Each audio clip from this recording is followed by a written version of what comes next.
Hello बेटा, आवाज आ रही है? Yes sir. ओके, और ये पीडीएफ शो रहा है?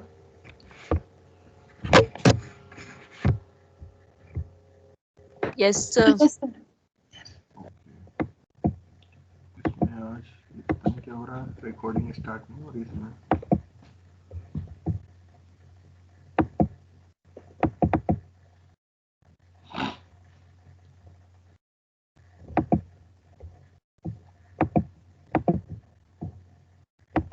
बेटा आज ये रिकॉर्डिंग स्टार्ट नहीं हो रही, मैंने काफी कोशिश कर ली इसमें, लेकिन ये रिकॉर्डिंग नहीं स्टार्ट हो रही आज।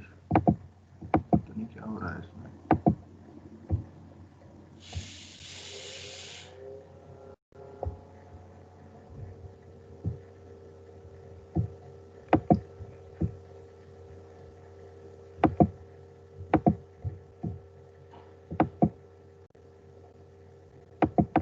तो इसमें नोटिफिकेशन तो आ गया कि रिकॉर्ड हो रहा है। हो रहा है? हाँ, अब आया मेरी तरफ ये।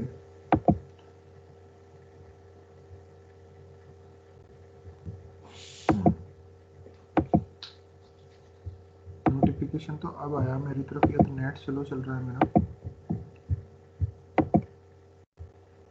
चलो ठीक है, स्टार्ट करते हैं, फिर तो हो रही होगी रिकॉर्डिंग। ठीक है,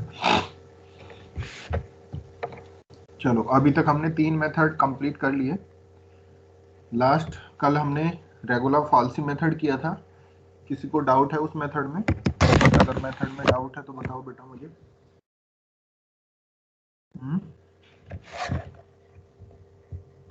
किसी को कोई डाउट है? नहीं है डाउट? चलो ठीक है, न्यूटन रैप्सन मेथड पढ़ते हैं आज।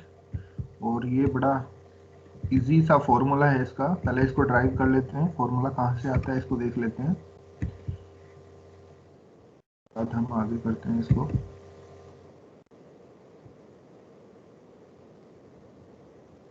ये था बेस हमारा, कि हमारे पास एक फर्स्ट डिग्री की इक्वेशन थी कि a naught x plus a one is equal to 0। ठीक है, और यहाँ से हमने x की वैल्यू फाइंड आउट की, तो x इज इक्वल टू आ गया minus a one upon a naught, where a naught is not equal to 0 and a naught and a one are arbitrary parameters जिनकी हम वैल्यू फाइंड आउट करेंगे। ठीक है, तो f x is equal to, हमने equation जो दी हुई थी इसको एक फंक्शन बना लिया कि f x is equal to a naught x plus a one, ये हमारा फंक्शन है। इज इक्वल टू 0 है तो इक्वेशन हो गई। ठीक है, अब चलते हैं फिर न्यूटन रैप्सन मेथड पे। इस इक्वेशन को माइंड में रखना है क्योंकि इसी से वो ड्राइव होगा। यहाँ पे कि हमने मान लिया उसका एक kth रूट है, और जब kth रूट है तो उसको सेटिस्फाइड करेगा, और फंक्शन में अगर वैल्यू रखें तो जब वैल्यू रखेंगे तो वो आएगा f of x k is equal to a naught x k plus a one. ठीक है, f of x k is equal to a naught x k plus a one, ये आ जाएगा। एफ ऑफ एक्स के को हम लिख रहे हैं एफ के। ठीक है, अब इसका डेरिवेटिव कर दिया हमने एक्स के with respect to x k, तो ये वैल्यू आ जाएगी f dash k is equal to a naught, क्योंकि ए वन तो 0 हो गया और एक्स के की वैल्यू कितनी होगी, 1 होगी। ठीक है, या ऐसे कह सकते हो कि f x is equal to a naught x plus a one दिया हुआ था, उसका डेरिवेटिव किया तो डेरिवेटिव आ गया हमारे पास f dash x is equal to a naught, और फिर वैल्यू पुट करी x is equal to x k, तो ये हो गया f dash x k is equal to a naught. ठीक है, ऐसे भी बोल सकते हैं हम। ठीक है, ऐसे ही बोलते हैं क्योंकि x के तो कोई हमारा जनरली एक पॉइंट है।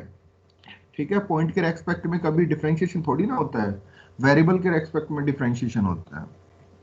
ठीक है, तो अब यहां से ए नोट और ए वन की वैल्यू हम फाइंड आउट कर सकते हैं। ए नोट तो हमारे पास आ गया एफ के डैश, और जैसे ही मैं ए नोट की वैल्यू यहाँ पे पुट करूंगा तो मुझे ए वन की वैल्यू मिल जाएगी। तो ए वन की वैल्यू कितनी हो जाएगी, f k minus f k dash into x k is equal to a one. ये ए वन की वैल्यू आ गई।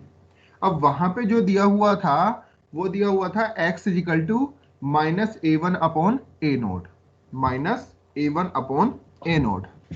तो अभी हमारे पास एक रूट था kth इटरेशन में x के। अब नेक्स्ट इटरेशन क्या आएगा, k प्लस वन एथ। तो k प्लस वन एथ में जो रूट मिलेगा वो क्या मिलेगा, एक्स के प्लस वन एथ। तो जो वैल्यू हमें वहां पे दी हुई थी x is equal to minus a one upon a naught, तो उसको हम रिप्लेस कर सकते हैं कि x k plus one is equal to minus a one upon a naught. A one की वैल्यू तुम्हें इस इक्वेशन से मिल चुकी है और ए नोट की वैल्यू यहाँ पे मिल चुकी है। दोनों वैल्यू यहाँ पे रख दो। तो जैसे ही रखेंगे minus a one upon a note, that means minus f k dash into x k upon F k dash.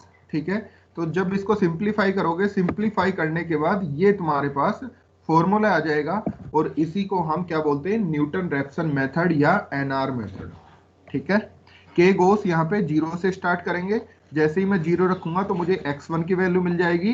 तो x1 is equal to x naught minus f naught upon f naught dash. Similarly k is equal to 1 रखेंगे तो x2 is equal to x1 minus f1 upon f1 dash. ठीक है, तो यहाँ पे initially जो value होगी वो क्या होगी, x नोट होगी। इनिशियली वैल्यू क्या होगी हमारे पास, x नोट होगी। जबकि सीकेंट मेथड में दो इनिशियली वैल्यू होती थी, एक एक्स नोट होता था और दूसरा एक्स वन होता था। ठीक है, क्लियर है यहाँ तक।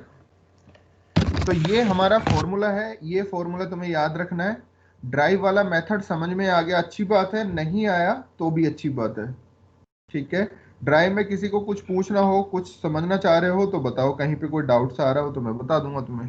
ठीक है, अदरवाइज ये फॉर्मूला ही तुम्हारे काम की चीज है, इसको याद कर लेना। दूसरा एक इसने अल्टरनेटिव मेथड भी दिया हुआ है, कहो तो इसको भी बता देता हूं मैं तुम्हें, छोटा सा ही है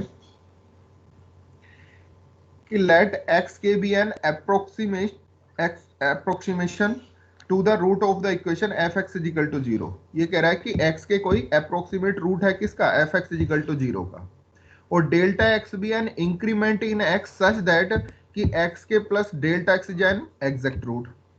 x k is the approximate root. ठीक है, x के क्या है, अप्रोक्सीमेट रूट है, उसमें अगर हम डेल्टा x ऐड कर दें तो वो जो अप्रोक्सीमेट रूट है वो हमारा क्या बन जाएगा, एग्जैक्ट रूट बन जाएगा। ऐसे समझ लो कि कोई इक्वेशन है, उसका वन क्या है, एग्जैक्ट रूट है, और हमारे पास अप्रोक्सीमेशन रूट आया 0.9। ठीक है, तो 0.9 में अगर मैं 0.1 ऐड कर दूं तो कितना बन जाएगा, 1 बन जाएगा, और 1 होते ही वो क्या हो गया, एग्जैक्ट रूट हो गया। तो x के तो ऐसे काम कर रहा है जैसे 0.9, और डेल्टा x ऐसे काम कर रहा है जैसे 0.1, कि उसमें कितना ऐड करें। इसी को हम क्या बोलते हैं, एरर बोलते हैं। यही क्या है, हमारी एरर है, डेल्टा x। ठीक है, तो जब ये एग्जैक्ट रूट बन गया तो इसका मतलब क्या है कि f ऑफ x के plus delta x is equal to zero. x की वैल्यू अगर मैं यहाँ रखूं एग्जैक्ट की वैल्यू इस इक्वेशन में, तो इसको सेटिस्फाइड करेगी। तो एग्जैक्ट रूट क्या है, x के प्लस डेल्टा x, तो इस इक्वेशन को सेटिस्फाइड करा दिया, तो f ऑफ x के plus delta x is equal to zero. अब इसको टेलर सीरीज से क्या कर दिया हमने, एक्सपेंड कर दिया।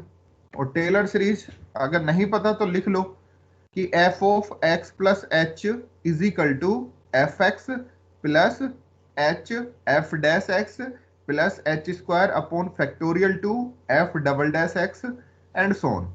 इस तरीके से होती है वो। तो यहां पर ये x के तो ऐसे वर्क कर रहा है जैसे x होता है, और डेल्टा x ऐसे वर्क कर रहा है जैसे h होता है। ठीक है, तो यहाँ पे इसको ओपन करें तो ये हो जाएगा f ऑफ x के plus delta x f dash x के plus 1 upon factorial two delta x का whole square into f double dash x k and so on is equal to zero. ठीक है, अब ये डेल्टा x क्या है हमारे पास, बहुत माइनर है। माइनर का मतलब एरर है, तो बहुत माइनर है, उसका अगर होल स्क्वायर भी कर दें तो और भी माइनर हो जाएगा। तो इसको हमने क्या कर दिया, whole square, cubic, fourth root जो भी आगे होंगे उन सबको क्या कर दिया हमने, नेग्लेक्ट कर दिया। तो अब हमारे पास सिर्फ बचा क्या इस इक्वेशन से कि f x k plus delta x into F dash x के, और ये आगे की टर्म जो भी है वो क्या कर दी, नेग्लेक्ट कर दी। क्यों? क्योंकि डेल्टा एक्स ऑलरेडी बहुत छोटा है, उसका स्क्वायर करेंगे, क्यूब करेंगे, फोर्थ करेंगे तो वो और भी छोटा हो जाएगा, नियर अबाउट जीरो। तो नेग्लिजिबल समझ के उसको हमने छोड़ दिया, इजिकल टू जीरो। ठीक है, और यहां से हमने डेल्टा एक्स की वैल्यू फाइंड आउट कर ली। तो डेल्टा एक्स की वैल्यू आ गई मेरे पास minus f of x k upon f dash x k. तो अब जो नेक्स्ट इटरेशन होगा और उस इटरेशन में जो वैल्यू होगी वो हमें जो मिलने वाली है वो हमने मान ली कि हमें x k plus one, next iteration क्या है, एक्स के प्लस वन। तो वह वैल्यू कितनी होगी, x k plus delta x, और डेल्टा एक्स की वैल्यू अभी तुमने निकाली है यहाँ पे, तो इसकी वैल्यू उठा के यहाँ रख दी। तो ये भी तुम्हारा एनआर मेथड है, ये तुम्हारा अल्टरनेटिव मेथड है। डायरेक्ट मेथड वही है जो अभी मैंने बताया था। तो दोनों तरफ से इसको प्रूफ कर सकते हैं अगर बात प्रूफ करने की आती है, लेकिन प्रूफ करने के क्वेश्चन तुम्हारे सिलेबस में नहीं है, ना ही तुमसे पूछे जाएंगे।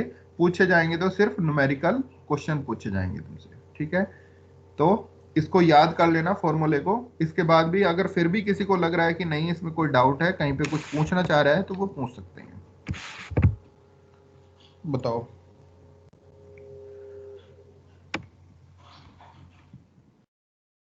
नेक्स्ट क्वेश्चन, क्वेश्चन वही है हमारा favourite question, x cube minus 5x plus 1 is equal to 0। ठीक है, ये कह रहा है perform 4 iteration of the Newton Raphson method to find the smallest positive root of the equation x cube minus 5x plus 1 is equal to 0। ये दिया हुआ है। ठीक है, तो सबसे पहले यहाँ पे 4 इटरेशन पूछ रहा है ये तुमसे, न्यूटन रैप्सन मेथड से सोल्व करा रहा है, find the smallest positive root की बात कर रहा है। ठीक है, equation x cube minus 5x plus 1 दिया हुआ है। तो अभी हमें इंटरवल्स का नहीं पता कि कहां पे उसका रूट मिलने वाला है। जब तक इंटरवल नहीं पता होगा तब तक हम एक्स नोट को फाइंड आउट नहीं कर सकते, और जब तक एक्स नोट नहीं मिलेगा तब तक x1 नहीं मिलेगा, और जब तक x1 नहीं मिलेगा x2 नहीं मिलेगा, क्योंकि वो तो डिपेंड करते हैं, रिकरेंस फॉर्मूले हमारे एक दूसरे पर डिपेंड करती हैं वैल्यूज। ठीक है, तो अब हमें क्या करना होगा, हमें सबसे पहले इंटरवल फाइंड आउट करना होगा, और इंटरवल फाइंड आउट करने के लिए तुम अच्छी तरीके से जानते हो इंटरमीडिएट वैल्यू प्रॉपर्टी यूज करते हैं। ठीक है, तो अब इंटरमीडिएट वैल्यू प्रॉपर्टी यूज करते हैं, find the smallest positive root की बात कर रहा है। तो हमारा काम 0 to 1 में ही है। वैसे भी इस क्वेश्चन से इतनी बार कर लिया हमने, बाइसेक्शन में, सीकेंट में, रेगुलर फाल्सी में, और अब न्यूटन रैप्सन में भी कर रहे हैं इसको। तो हम लिखेंगे we know that polynomial are the is the continuous function or r, that means fx is continuous on r. Now f0 is 1 and f1 is minus 3, so f0 into f1 is equal to minus 3 less than 0. So now by intermediate value property, fx is continuous on closed interval 0 to 1 and f0 into f1 less than 0, then fx is equal to 0 has at least one real root in open interval 0 to 1। यहां तक का काम करना है हमें, और ये काम बार बार कर रहे हैं अगर हमें इंटरवल नहीं दिया हुआ। ठीक है,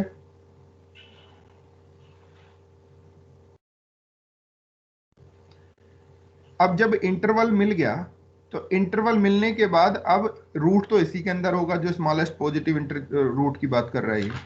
अब बात आती है कि इनिशियली वैल्यू हम कैसे लें। तो इनिशियली वैल्यू या तो वो क्वेश्चन में खुद से गिवन करेगा, अगर उसने खुद से गिवन नहीं की फिर तुम्हें कैसे चूज करना है उसको देखना है। ठीक है, तो इसको चूज करने के लिए कोई हार्ड एंड फास्ट रूल तो है नहीं। ठीक है, कि भाई इस इंटरवल में से 0.1 लें या 0.2 लें या 0.3 या 0.5, कुछ भी ले सकते हैं वैसे तो, लेकिन हम फिर भी एक ऐसा मेजरमेंट बना लेते हैं कि हम सब उसी पे फोकस करेंगे। हम क्या करते हैं, यहाँ पे मिड पॉइंट ले लेते हैं। ठीक है, हम क्या करते हैं, यहाँ पे मिड पॉइंट ले लिया, और मिड पॉइंट क्या है इसका 0.5, तो x नोट इज द 0.5। ठीक है, यहाँ पे अगर कोई 0.1 भी ले लेगा तो वो भी गलत नहीं है, कोई 0.2 भी ले लेगा तो भी गलत नहीं है, 0.9 ले लेगा तो भी गलत नहीं है, ठीक है, तो भी सही है। लेकिन हम फिर भी कोई एक ऐसा बीच का रास्ता निकाल लिया हमने, कि हमने क्या किया, हमने फिक्स कर लिया कि जो भी मिड पॉइंट होगा वही हमारी इनिशियली वैल्यू होगी। ऐसा क्यों कर रहे हैं, इसके पीछे भी मैं एक रीजन दे देता हूं। सपोज करो रूट अगर हमारा 0.9 के आसपास मिल रहा है, ठीक है, और तुम लेके चल रहे हो 0.1 इसकी इनिशियली अप्रोक्सीमेशन, तो 0.1 तुमने ये कह दिया कि इसका रूट है, इनिशियली रूट है, तो 0.9 इज द अप्रोक्सीमेट रूट है।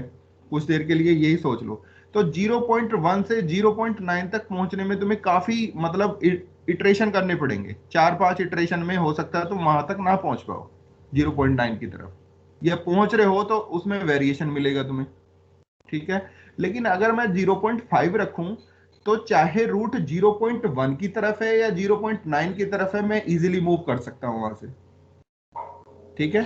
तो वहां पे हम जल्दी से मतलब कम इटरेशन में कम एरर के साथ अपने अप्रोक्सीमेट रूट पे पहुंच जाएंगे, ठीक है। तो इसलिए हमने मिड पॉइंट चूज कर लिया है, ठीक है, यहां तक किसी कोई प्रॉब्लम नहीं होगी।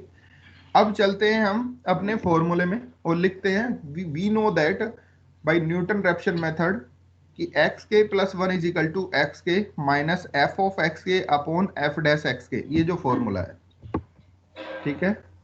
और where k goes 0 1 2 3 and up to and so on. तो एफ एक्स अब हमें दिया हुआ है x cube minus 5x plus 1, ठीक है। इसका डेरिवेटिव भी हमें रिक्वायर्ड होगा इस फॉर्मूले में, तो हमने इसका डेरिवेटिव भी फाइंड आउट कर लिया। तो डेरिवेटिव आ गया f dash x is equal to 3x² minus 5, 3x² - 5 इसका डेरिवेटिव आ गया। अब न्यूटन रेफसन मेथड जो है x k plus 1 is equal to x k minus f of x k upon f dash x k, ये use किया। तो x k plus 1 is equal to x k minus f of x k, तो ये F x था, अब यहाँ पे x की जगह रिप्लेस कर दो एक्स के, तो ये आ गया एक्स के क्यूब माइनस 5x के प्लस 1, और यहाँ पे ब्रैकेट जरूर लगा देना, गलती हो जाती है, ठीक है ना। इससे बाहर क्या है, माइनस है, तो बाहर इसके बाहर ब्रैकेट लगा लेना। उसके बाद है एफ डैश एक्स, तो हमें चाहिए एफ डैश एक्स के, तो एक्स को रिप्लेस कर दो किससे, एक्स के से, तो ये आ जाएगा 3x² माइनस 5, वही लिखा हुआ है यहाँ पे, ठीक है। इसको सिंप्लीफाई कर लो, एलसीएम ले लो यहाँ पे, तो ये हो जाएगा 3x के क्यूब माइनस 5x के, ठीक है, और ये हो जाएगा माइनस x के क्यूब प्लस 5x के प्लस 1, तो 5x के से 5x के कैंसिल हो जाएगा, ये 3x क्यूब प्लस के थे यहाँ पे माइनस के हैं, तो ये 2x क्यूब आ गया, और ये यहाँ पे -1 बच जाएगा, अपोन में तो ये 3x² माइनस 5 ही है, और k इज इक्वल टू कितना है, 0 1 2 3। स्टार्टिंग वेक्टर इनिशियली अप्रोक्सीमेशन क्या है हमारे पास, x नॉट इज 0.5, तो अब लिखेंगे नाउ फर्स्ट इटरेशन, तो first iteration k is equal to 0, तो k इज इक्वल टू 0 पे x1 की वैल्यू मिलेगी, तो x1 इज इक्वल टू कितना हो जाएगा, 2x not cube minus 1 upon 3x not square minus 5, ठीक है। x नॉट की वैल्यू 0.5 है, वैल्यू पुट करेंगे तो x1 की वैल्यू ये मिल जाएगी तुम्हें, ठीक है। सिमिलरली फिर x2, जब x2 निकालेंगे सेकेंड इटरेशन में, तो k is equal to 1 put करेंगे, k is equal to 1 put किया, तो अब हो जाएगा x2 is equal to 2x1 cube minus 1 upon 3x1 square minus 5, और x1 की वैल्यू यहाँ पे दी हुई है, जैसे ही मैं वैल्यू यहाँ पे पुट करूंगा तो x2 की मिल जाएगी। सिमिलरली थर्ड इटरेशन में k इज इक्वल टू 2, तो x3 की वैल्यू मिल गई, और फोर्थ इटरेशन में k इज इक्वल टू 3, तो x4 की वैल्यू मिल जाएगी, और फोर्थ इटरेशन हमें करना है। तो फोर्थ इटरेशन के बाद ये हमारा क्या आ जाएगा, अप्रोक्सीमेशन सॉल्यूशन मिल जाएगा 0.201640, ठीक है। इस तरीके से ये क्वेश्चन हमारा यहाँ पे कंप्लीट हो जाता है, 4 इटरेशन हमें कंप्लीट करने हैं इसमें, ठीक है, और 4 इटरेशन के बाद ये हमारा अप्रोक्सीमेशन रूट आ गया। हाँ जी बताओ। हाँ सर जी x3 बताओ x4 की वैल्यू सेम है। क्या बेटा, सर मैं क्या ये कह पूछ रहे रहा सर था x1 की वैल्यू कैसे है, एक बार वापस बता दो। हो? x1 की वैल्यू कैसे आई है? यहाँ पे देखो, ये तुमने सिंप्लीफाई किया, x k प्लस 1 ये फॉर्मूला है, फॉर्मूले में यहाँ पे वैल्यू पुट कर दी, और ये यस वैल्यू सर। पुट करने के बाद इसको सिंप्लीफाई कर लिया। ठीक है, यस यहाँ सर। तक कोई प्रॉब्लम नहीं होगी। अब मैं यस सर। जैसे ही k is equal to 0 put करूंगा, तो k is equal to 0 put करने से यहाँ से क्या मिलेगा, x1 मिलेगा। ओके सर, ओके ओके और सर। यहाँ भी तो x k is equal to 0 0 है। Put. Yes sir, yes sir, yes sir. हाँ जी, और बताओ, और कोई कोई पूछ रहा हो तो बताओ बेटा। सर x3 x4 की वैल्यू सेम है। हाँ तो होने तो कोई बात नहीं है, ये तुम्हें सेम इसलिए दिख रही हैं क्योंकि अभी तक यहाँ पे हम क्या कर रहे हैं कि यहाँ पे हम 6 डिजिट तक लिख रहे हैं, 6 पैलेस तक लिख रहे हैं। हो सकता है ये वैल्यू 7th 8th 9th में जाकर चेंज हो रही हो, इसलिए हमें यहाँ पे ये सेम दिख रही हो। ठीक है गुड्डू? Okay sir.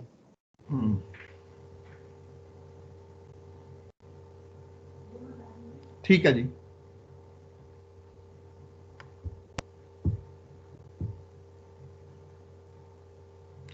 बताओ बेटा, और कोई प्रॉब्लम इसमें? तो अभी यहाँ पे तुम x1 की वैल्यू एक बार निकाल के देखो जरा, जब तक नहीं निकालोगे तब तक क्लियर नहीं होंगी। ये तुम्हारे पास सिंप्लीफिकेशन करके यहाँ पे आ गए हम, तो कैलकुलेटर से जल्दी निकालो। x नोट की वैल्यू 0 यहाँ पे पुट करो, 0.5, और देखो जरा ये आ रही है, x1 की वैल्यू नहीं आ रही। सर मैच हो गया। सर आ रही है। मैच हो रहा है, ठीक है, गुड। यस। तो इसका मतलब क्या है कि इस तरीके से हम क्या कर लेंगे, न्यूटन रैप्सन मेथड से क्वेश्चन को सोल्व कर लेंगे, और इससे क्वेश्चन 101% पूछता है वो। अगर तुम ड्यू की बात करते हैं तो 101% इससे क्वेश्चन आएगा, और अगर किसी कंपटीशन की बात करते हैं और वहां पे न्यूमेरिकल मेथड पूछा जा रहा है, तो न्यूटन रैप्सन मेथड का क्वेश्चन वहां भी 100% मिलेगा तुम्हें। तो बहुत इंपॉर्टेंट मेथड है, और ये इसकी रेट ऑफ कन्वर्जेंस भी हाई है, तो इसलिए बेस्ट मेथड है ये हमारे लिए। और इसका फॉर्मूला भी बड़ा इजी सा है, ठीक है, सिंपल सा फॉर्मूला है। इसमें कई बार कंफ्यूज ये हो जाते हैं बच्चे कि डेरिवेटिव ऊपर आता है कि नीचे आ जाता है। ठीक है, तो ये थोड़ा सा कंफ्यूजन दूर रखना अपना, क्योंकि ये मेरे साथ भी हो जाती हैं चीजें। जब बहुत दिन तक न्यूमेरिकल मेथड नहीं पढ़ते या नहीं पढ़ाते, तो ये माइनर कंफ्यूजन माइंड में आ जाते हैं, या ये कह दो जब एग्जाम में बैठते हैं तब जरूर आते हैं इस तरीके के कंफ्यूजन। और एक बार अगर कंफ्यूजन क्रिएट हो गया तो क्वेश्चन फिर तुक्के में सही होता है, वो कॉन्फिडेंस के साथ सही नहीं होता फिर वो। ठीक है, और वो तुक्का तुम्हारा लक कहलाता है। फिर कहते हैं ना कि यार मेरे लक में ये क्वेश्चन था ही नहीं, बता, इस पे प्रैक्टिस भी करी, फॉर्मूला भी आता, पर वहां कंफ्यूज हो गया, और कंफ्यूज हो गया यार, मैंने डेरिवेटिव ऊपर लिख दिया और विदाउट डेरिवेटिव नीचे लिख दिया, और गड़बड़ हो गया यार पूरा क्वेश्चन। तो बेटा ये छोटी छोटी माइनर मिस्टेक्स हैं, इसी चीज को दूर करना है हमें।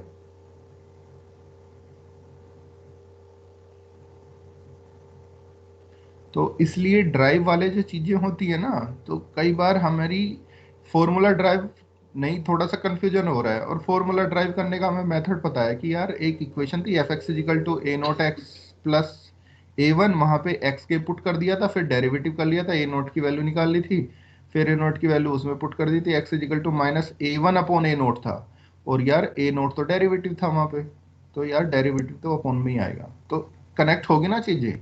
हमने पूरा नहीं किया, लेकिन थोड़ा सा ही हमने देख लिया उसका प्रूफ कि कैसे कैसे किया था, तो वहां से हमारे फॉर्मूले कनेक्ट हो जाते हैं। तो इसलिए कभी भी जब भी तुम पढ़ते हो तो कहीं ना कहीं उससे कनेक्ट कर लिया करो, अगर कंफ्यूजन क्रिएट हुआ तो उस कंफ्यूजन को हम दूर कर सकें। ठीक है, तो इस क्वेश्चन में मुझे नहीं लग रहा कि कोई प्रॉब्लम होगी किसी को। तो एक क्वेश्चन तो चला आ ही रहा है, इसके पहले एक क्वेश्चन और चल रहा है हमारा, cos x minus x e raise to the power x वाला। ठीक है, तो उस क्वेश्चन को एक बार तुम खुद से करके देखो यहाँ पे। इसको चलो मैं ही बताऊंगा कल, अभी पहले इसको देख लो तुम, इसको कर लेना अभी कि perform 4 iteration of the Newton Raphson method. मैं तुम्हें दिखाता नहीं हूँ, नहीं तो तुम फिर माइंड नहीं लगाते हो, इतना रखता हूँ। Perform 4 iteration of the Newton Raphson method to obtain the approximate value of 17 raise to the power 1/3, यही कह सकते हैं cube root of 17, starting with the initially approximation x naught is equal to 2। तो यहाँ पे initially approximation x naught is equal to 2 तुम्हें given कर दिया, और जैसे ही x naught is equal to 2 given कर दिया तो अब हमें इंटरवल्स की कोई रिक्वायरमेंट नहीं है। क्यों? क्योंकि इंटरवल्स की इसलिए रिक्वायरमेंट नहीं है क्योंकि इंटरवल्स की हेल्प से ही तो हम इनिशियल वेक्टर बनाते हैं, इनिशियली वैल्यू बनाते हैं, और वो उसने हमें खुद ही बता दिया कि initially value x naught is equal to 2 लेके चलनी है।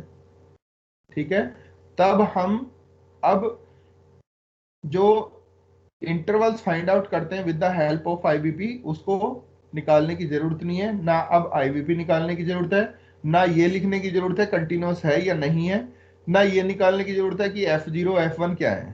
ठीक है, सिंपली हम डायरेक्टली क्या करेंगे, Newton Raphson method formula apply करेंगे और आगे बढ़ जाएंगे। ठीक है, तो अब यहाँ पे क्या कह रहा है ये, perform 4 iteration of the Newton Raphson method to obtain the approximate value, इसकी 17 रेज टू द पावर 1/3। तो इसकी वैल्यू कुछ देर के लिए हमने मान ली कि x वैल्यू है, तो x इक्वल टू कितना हो गया, 17 रेज टू द पावर 1/3। तो अब मैं क्यूब ले लूं दोनों तरफ, तो ये हो जाएगा x cube is equal to 17।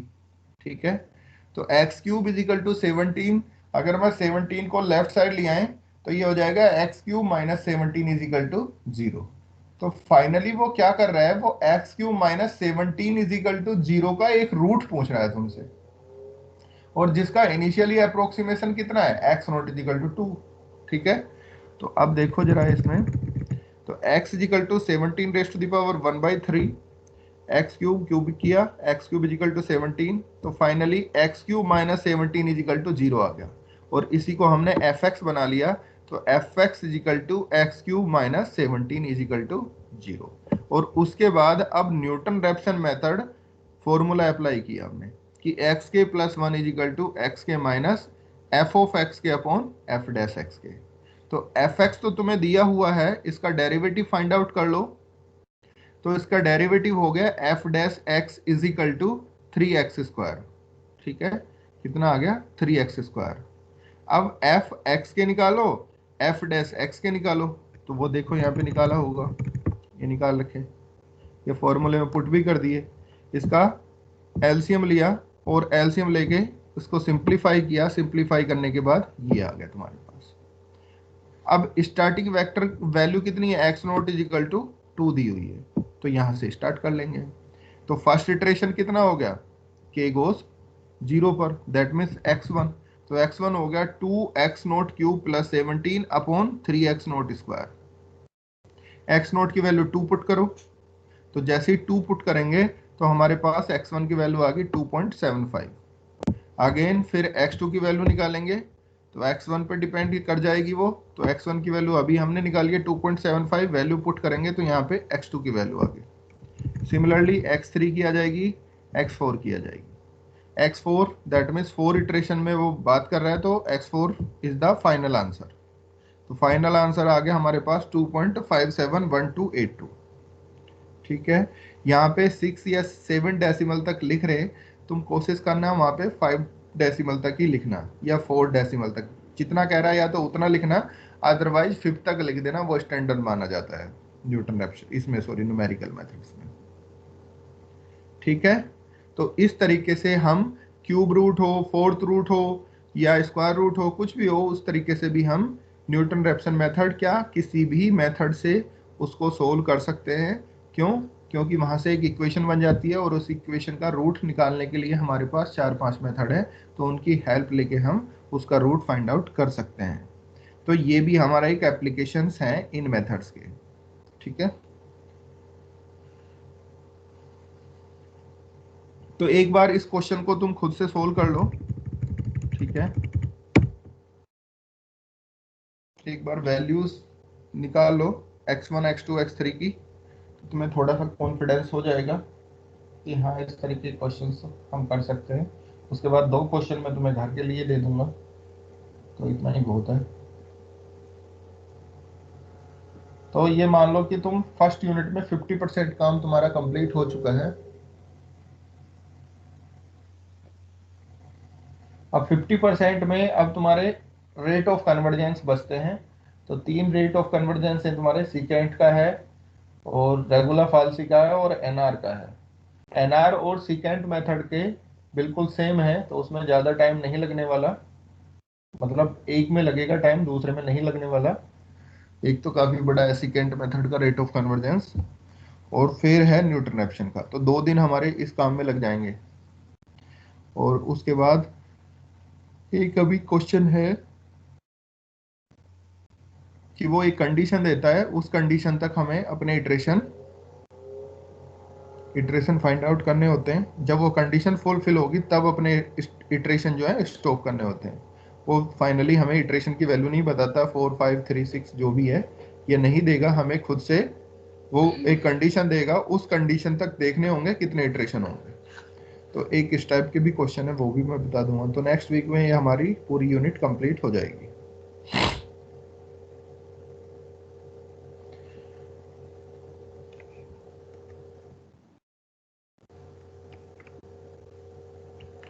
बताओ x1 की वैल्यू कितनी आ गई? कोई कर रहा है सोल्व, नहीं कर रहा? 2.7 2.7 चलो ठीक है। नेक्स्ट x2 की वैल्यू 2.58265। ठीक है, वही आ रही है तुम्हारी। नेक्स्ट फिर x3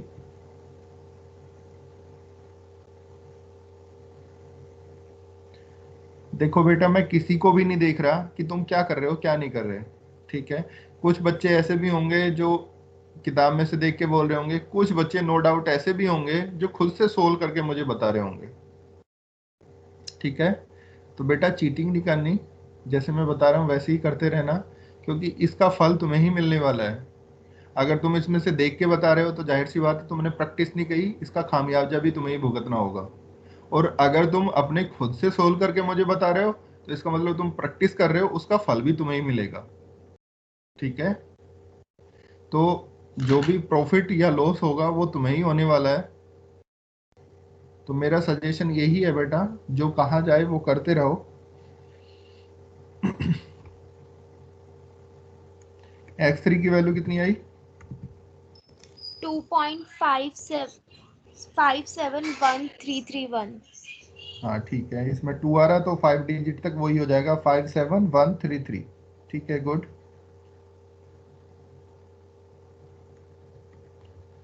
next one is x4। ये जब ये x1 x2 x3 x4 लिखते हो तो साइड में लिख दिया करो फर्स्ट इटरेशन, अंडरलाइन कर लो, और वहां पे k की वैल्यू भी मेंशन कर दिया करो ब्रैकेट के अंदर। First iteration k is equal to 0, second iteration k is equal to 1, third iteration k is equal to 2। तो इस तरीके से लिख दिया करो, जिससे कि एग्जामिनर को अलग से दिखाई दे कि हाँ ये 4 इटरेशन है इसके। एग्जामिनर भी क्या करता है, देखो मैं बताऊं तुम्हें कि एग्जामिनर किस तरीके से नंबर देता है। तुम्हारा क्वेश्चन तुमने किया हुआ है, सबसे पहले तो वो राइटिंग देखता है, राइटिंग कितनी अच्छी है। तो आधा तो तुम्हारा, अगर राइटिंग अच्छी है तो आधा तो खुद एग्जामिनर पहले ही हो जाता है देखते ही उसको, यार बहुत अच्छा, बच्चे ने बहुत अच्छे से लिखा है। फिर वो क्या करता है कि कटिंग नहीं होनी चाहिए, अगर कटिंग है वो थोड़ा सा इरिटेट सा होता है, परेशान सा होता है कि यार बच्चा पता नहीं क्या कर रहा है क्या नहीं कर रहा है। तो पहले वो क्वेश्चन करो जो तुम पूरी तरीके से कॉन्फिडेंट हो, जिन क्वेश्चंस पे गलती ना करते हो, तो ऐसे क्वेश्चन पहले करो। अब उसमें क्या करता है, वो फाइनल आंसर देखता है एकदम। फाइनल आंसर अगर उसका मैच कर रहा है और तुम्हारा भी मैच कर रहा है तो फिर क्या करेगा, वो बीच में कहीं पकड़ेगा, ठीक है। जैसे फर्स्ट इटरेशन में या सेकंड इटरेशन में पकड़ने की कोशिश करेगा, तुमने वहां भी बिल्कुल राइट आंसर लिखा है। फिर ज्यादा से ज्यादा फिर वो ऊपर देखेगा, अच्छा इसने आईवीपी यूज की है नहीं की है, डायरेक्टली यूज कर लिया, अच्छा वहां पे भी आईवीपी यूज हो रखी है, बस इतना ही चेक करेगा, इससे ज्यादा वो चेक नहीं करेगा। और इतना काम वो सिर्फ 25 मिनट या 30 सेकंड में कर लेता है, मिनट तो मैं गलत बोल गया, सेकंड में कर लेता है, और इस पे फुल मार्क्स देके आगे बढ़ जाता है वो। इतना ही टाइम होता है एग्जामिनर के पास किसी क्वेश्चन को चेक करने के लिए, ठीक है। तो कोशिश यही रहनी चाहिए तुम्हारी कि जो भी काम कर रहे हो पूरी तरीके से अच्छे से करो, अच्छे से राइटिंग में लिखो उसको, गलतियां ना हो, काट छांट ना हो उसके अंदर। कुछ क्या करते हैं बच्चे, आधा क्वेश्चन यहाँ किया, आधा क्वेश्चन 2 पेज बाद या 3 पेज बाद मिलेगा उसका, तो ऐसे काम मत करो। या कोई पार्ट है, जैसे पहला क्वेश्चन का ए पार्ट अब कर दिया, फिर 2 का सी पार्ट कर दिया, फिर 3 का डी पार्ट कर दिया, वो परेशान हो जाता है। जब भी कर रहे हो पूरा एक क्वेश्चन कंप्लीट करो जितने भी उसके पार्ट्स आ रहे हैं। या नहीं आ रहा तो वहां थोड़ा सा स्पेस छोड़ दो उसके लिए, ठीक है। तो x4 की वैल्यू बताओ कितनी आ गई, 2.571282 ये आ रही है इधर तो बुक्स में तुम्हारी। तुम बताओ बेटा, खुशी, भाविका, गुड्डू, अंजलि, रिया। यस सर, सेम आ रही है बट 281 आ रहा है मेरा लास्ट में। कोई बात नहीं है, वो फिफ्थ पहले तक तुम्हारा सेम आ रहा है, कोई दिक्कत नहीं। फोर्थ तक भी सेम आएगा तो भी चलेगा, इवन दो थर्ड तक भी चलेगा। लेकिन अगर सेकंड थर्ड में प्रॉब्लम आ गई तो फिर प्रॉब्लम होने लगेगी, फिर वो नंबर कटना शुरू हो जाएगा, क्योंकि इतनी मिस्टेक नहीं चलेंगी, ठीक है। चलो, ये 2 एग्जाम्पल मैंने करा दिया, तीसरा एग्जाम्पल तुम खुद करना, 2.9 वाला। ये कंडीशन बेस है वैसे, तो इसको चाहे छोड़ देना, अभी मैं ही करा दूंगा इसको तो, लेकिन इस पे एक्सरसाइज के क्वेश्चन जरूर कर लेना इसमें, क्योंकि इससे तो क्वेश्चन आएंगे ही आएंगे 100%। एक्सरसाइज में क्वेश्चन नंबर 1 और 2 तो है नहीं, 3 कर लेना, एक तो न्यूटन रेफसन मेथड का है, और क्वेश्चन नंबर 4 भी कर लेना, दोनों पार्ट, फर्स्ट भी और सेकंड भी, ठीक है। क्वेश्चन नंबर 5 भी करना है, 18 का ये 1/n स्क्वायर रूट, और आई थिंक ये क्यूब होगा शायद यहाँ पे, तो इसको भी सोल्व कर लेना, एक पार्ट कर लेना इसमें, ठीक है। कोई एक पार्ट कर लेना इसमें, उतना ही बहुत है। इसके बाद न्यूटन रेफसन का और कोई क्वेश्चन नहीं होगा इसमें, ये तो दूसरे दूसरे मेथड थे उनके क्वेश्चंस होंगे फिर ये।